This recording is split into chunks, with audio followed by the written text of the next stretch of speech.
Good morning everyone, welcome to Ace Point. This is Shivani Saxena. Hope you are very well. So इस आज की video में हम लोग जानने वाले हैं पे चैप्टर नंबर 15 का पार्ट नंबर 2. जिसने पार्ट नंबर 1 को नहीं देखा है, पहले डिस्क्रिप्शन बॉक्स में उसकी लिंक पड़ी हुई है, आप जाके पार्ट नंबर 1 देखें, देन आप पार्ट 2 पढ़ेंगे तो आपको बहुत अच्छे से समझ आएगा. देखिए, जो आज का टॉपिक है पार्ट 2 का, वो है ऊर्जा का जो प्रवाह होता है. आप यहाँ पे एक डायग्राम देख पा रहे हैं और यहाँ पे आपको समझ आ पा रहा होगा कि यहाँ पे ऊर्जा के प्रभाव का ये डायग्राम है. इसको डेफिनेशन के द्वारा मैं आपको समझाने की कोशिश करूँगी. कुछ मैं आपको उदाहरण बताऊँगी जो व्यवहारिक उदाहरण है, इससे आपको बहुत अच्छे से समझ आने वाला है. आपको पता है कि उत्पादक और सौर प्रकाश का जो निहित ऊर्जा होती है उसको ग्रहण करके रासायनिक ऊर्जा में बदल दिया जाता है. ठीक है, जितने भी हरे पौधे हैं, जो भी मतलब जिनसे उत्पादन किया जाता है, ये प्रकाश की संश्लेषण की जो प्रक्रिया होती है उसमें सौर ऊर्जा को क्या होती है, जो सौर ऊर्जा है उसके अंदर जो ऊर्जा है, ठीक है, उसे वो बदल देते हैं रासायनिक ऊर्जा में. किस में बदल देते हैं? रासायनिक ऊर्जा में बदल देते हैं. और साथ ही तब आप देखेंगे कि उसी ऊर्जा को यूज़ करके ये पौधे क्या करते हैं, अपने कार्य को करते हैं. और यही ऊर्जा का उत्पादक से क्या होता है कि विभिन्न उपभोक्ताओं को और उपभोक्ताओं जो भी अपघटक होते हैं उन तक पहुंचा दिया जाता है. लाइक आप इसको समझने की कोशिश करेंगे कि जो ऊर्जा का प्रकाश होता है, मतलब जो सूर्य का प्रकाश है, उदाहरण के लिए मैं आपको बता रही हूँ, सूर्य का प्रकाश में क्या होती है, ऊर्जा होती है, हम सभी जानते हैं.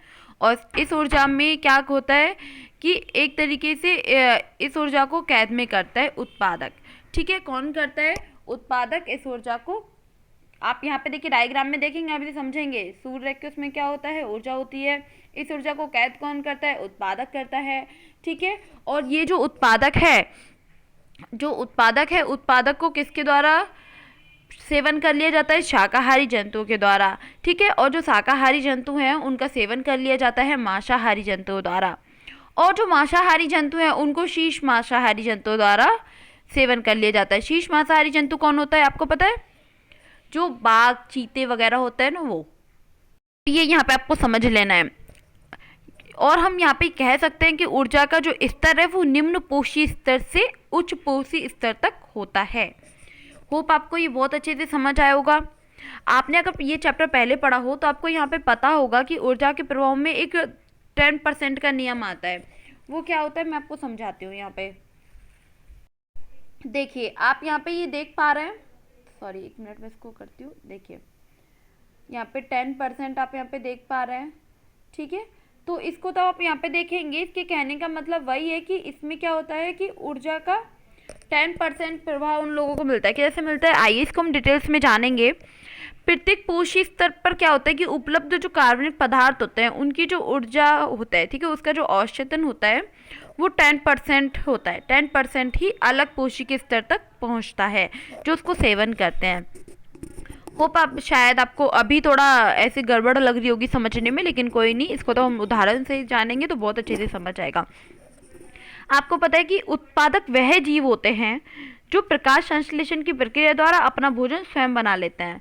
ठीक है, उत्पादक मतलब जो हरे पौधे होते हैं. तो मान लेते हैं कि किसी उत्पादक के जो शरीर में उत्पादित कार्बनिक जो भी पदार्थ हैं उसकी जो संख्या है वो कितनी है? 1000 इकाई है. कितनी है? Just minute. हम मान लेते हैं कि उसकी जो इकाई है कितनी है? 1000. सॉरी नहीं, हम इसको 10,000 मानते हैं यहाँ पे. ठीक है, 10,000 मानेंगे ना तो बहुत अच्छे से समझ आएगा. ठीक है, तो आप यहाँ पे ये भी समझ लेंगे. बस मैं आपको ये समझाने के लिए यहाँ पे ये आंकड़े ले रही हूँ मैथ के, अदरवाइज ऐसा कोई भी इसमें नहीं दिया गया है. और उत्पादित जो कार्बनिक पदार्थ होते हैं उनकी संख्या हर किसी में एक जैसी नहीं होती है. ये सिर्फ मैंने आपको समझाने के लिए यहाँ पे एग्जाम्पल लिया है. तो मैंने आपको बताया कि कितनी होगी, जो कार्बनिक पदार्थ की संख्या होगी 10,000 होगी. 10,000 की इकाई होगी उसमें ऊर्जा की. और तब ये उत्पादक को शरीर में खाया जाएगा, मतलब प्राथमिक उपभोक्ता द्वारा. ठीक है, तब इसको खाया जाएगा तो इसकी जो केवल 10% ही मिलेगा, मतलब जो उसके शरीर में जो इसको खाएगा. अगर बाई चांस मैं किसी चीज़ को खा रही हूँ जिसके अंदर क्या है, 10,000 इकाई की ऊर्जा है, अगर मैंने उसको खा लिया तो उसका 10% ही मुझे मिलेगा. 10% कितना हो गया? 1000 इकाई हो गया. ठीक है, ये यहाँ पे आपको समझ लेना है. इसके लिए आपको यहाँ पे क्या समझना पड़ेगा, इसके लिए आप यहाँ पे ये समझिए. ठीक है, यहाँ पे क्या लिखा हुआ? प्राथमिक उपभोक्ता, द्वितीय और तृतीय.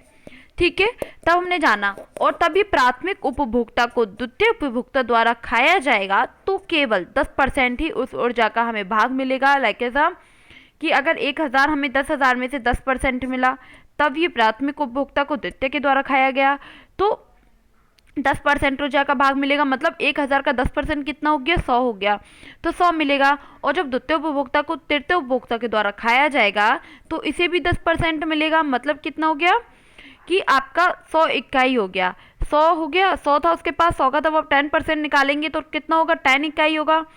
तो इस तरीके से ये प्रोसेस जो होता है ये चलता रहता है। यही मैंने आपको यहाँ समझाने की कोशिश की है।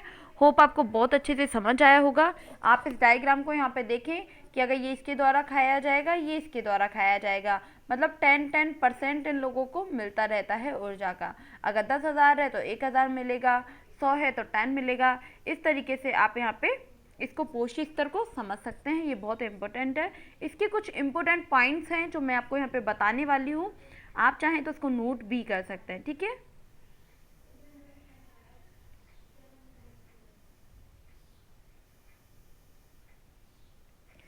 आपको पता है कि अगले पोषी स्तर के लिए ऊर्जा की जो हमें नीड होती है बहुत कम मात्रा में वो उपलब्ध हो पाती है।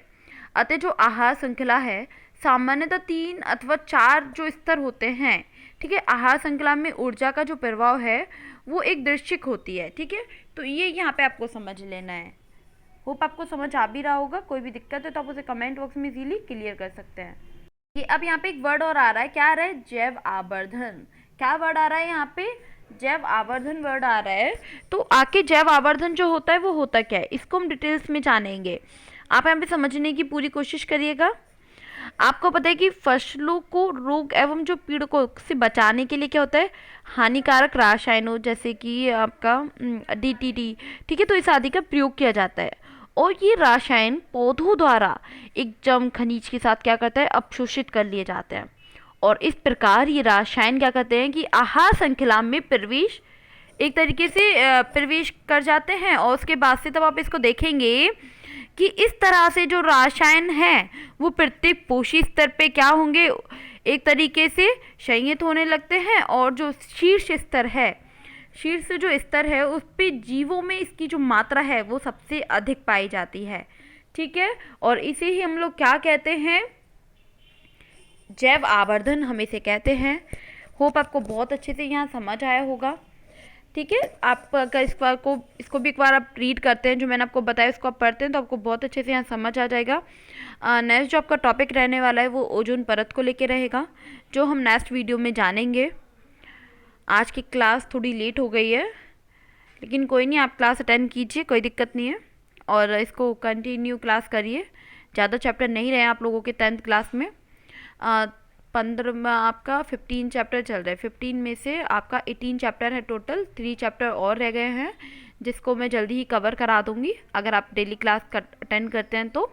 और साथ ही अगर बोला जाए आपसे कि 6 क्लास के NCERT मैंने आपको पढ़ाई 7th 8th 9th और अब 10th चल रही है। सो अगर आपका कोई भी डाउट हो किसी भी बुक का तो आप उसे कमेंट बॉक्स में ज़रूर क्लियर कर लीजिएगा। और घबराने की कोई बात नहीं है, अगर आप NCERT जल्दी से कवर कर लेते हैं। देखिए अपना टारगेट मान के चलिए कि अब जैन आने वाला है तो आप दिसंबर तक अपनी सारी NCERT इस महीने, दिसंबर देखिए स्टार्ट हो चुका है, आज 7 दिसंबर हो चुका है।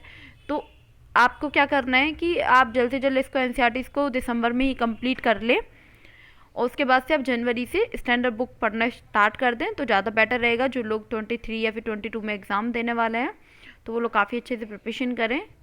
और कोई भी परेशानी आ रही है, अब तो देखिए आपके लिए इतनी अच्छी न्यूज़ भी आ चुकी है। Sir Anil sir current affair की आपके लिए क्लासेस लेके आ रहे हैं। Shashank sir Hindu newspaper read करा रहे हैं, तो आपके लिए हिंदू की भी क्लासेस प्रोवाइड करा दी गई हैं। साथ ही आपको करंट की क्लासेस भी आ गई हैं, तो आप उन क्लासेस को भी डेली अटेंड कीजिए, काफ़ी इंपॉर्टेंट है। कंटिन्यू आप तब उन क्लासेस को करेंगे तो आपकी जो इंग्लिश है, ठीक है, हिंदू न्यूज़पेपर आप पढ़ेंगे तो आपकी जो इंग्लिश है वो उसमें भी काफ़ी इंप्रूवमेंट आपको नज़र आने लगेगा। धीरे धीरे आपकी जो इंग्लिश वोकैबुलरी है वो बहुत अच्छी हो जानी है।